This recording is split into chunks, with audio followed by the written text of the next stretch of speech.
Ashish Sinha has spoken exclusively to the former CJI Justice UU Lalit about the collegium system. Now let's listen in.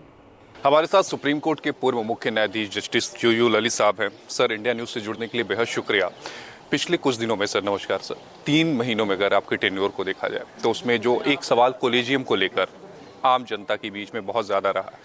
Sir, collegium को लेकर इतना ज़्यादा जो सवाल रहे, चाहे किरण रिजिजू साहब ने भी सवाल उठाया, आपने जो ट्वीट किया और उसके बाद उन्होंने प्रेस कॉन्फ्रेंस में भी चीज़ें बोली, चाहे नाम के रिकमेंडेशन का हो, आपको नहीं लगता कि एक टाइम फ्रेम जो है वो एक बनना चाहिए कि अगर सुप्रीम कोर्ट की कॉलेजियम की तरफ से नाम जाते हैं, सूची जाती तो है? इतना ही है ना कि एक टाइम में सारे क्लियर होने चाहिए।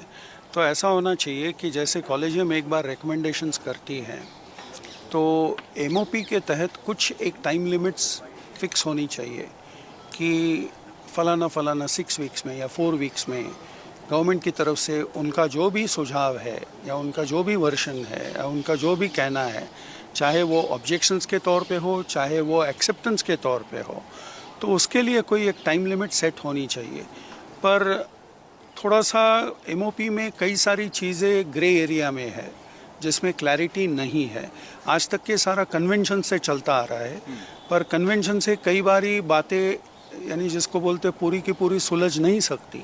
इसके लिए जो टाइम लिमिट्स होनी चाहिए वो टाइम लिमिट्स दोनों पार्टीज ने मिलके कुछ एमओपी अंडरस्टैंडिंग। टेन्योर के दौरान क्या इस टाइम लिमिट को लेकर आपने कभी सोचा, कभी बात करने की कोशिश की कि एक टाइम लिमिट फिक्स किया जाए? मेरे लिए वैसा मौका ही नहीं आया असल में, क्योंकि एक रिकमेंडेशन हमने किया था 26 सितंबर को जस्टिस दीपांकर दत्ता के लिए, उसको वो अभी तक के पेंडिंग है। और जब तक के मेरा कार्यकाल था तो उसके लिए टाइम जो था गवर्नमेंट के पास यानी रिस्पांस देने के लिए वो इतना शॉर्ट था कि उस वक्त मेरी तरफ से इंसिस्ट करना कि आप उसके लिए कुछ यानी अपनी तरफ से जो भी है पूरा का पूरा बताइए हमें, वैसा टाइम ही उतना एक्सपायर नहीं हुआ था। आप 26 सितंबर से आज की तारीख में देख लो तो रफली अबाउट 6 वीक्स का समय हो चुका है, करेक्ट। 6 वीक्स में शायद इतना तो समय दूसरी पार्टी को जो भी गवर्नमेंटल क्वार्टर्स हैं उनको देना तो मुनासिब बनता है।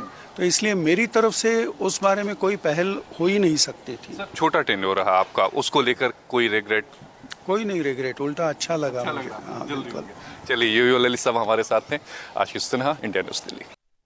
All right, so that was my colleague Ashish Sinha interviewing former CJI UU Lalit. I have Ashish with me, joining me on the broadcast.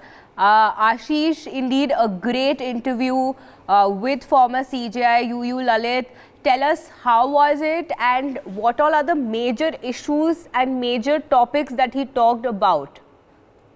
Ex-Chief Justice of India, Justice UU Lalit, was so vocal on the issue of collegium recommendation. In the short but very sensible interview with the NewsX, the ex-CJI Justice UU Lalit said that everything is going on conventionally, and in Supreme Court there is a MOP, that means Memorandum of Procedure, but it was no time limit according to related to recommendation of judges. There should be a fixed time limit. Both the party have to do something in this era.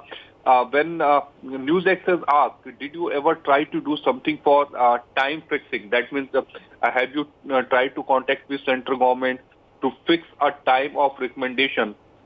And then CJI Justice UU Lalit replied, my tenure was so teeny and I have no chance to insist government, but we have a recommendation on elevation. I chaired CJI for 6 weeks. They can say yes or no, but recommendation is still pending. He clearly said, but yes, there should be a time-bound manner.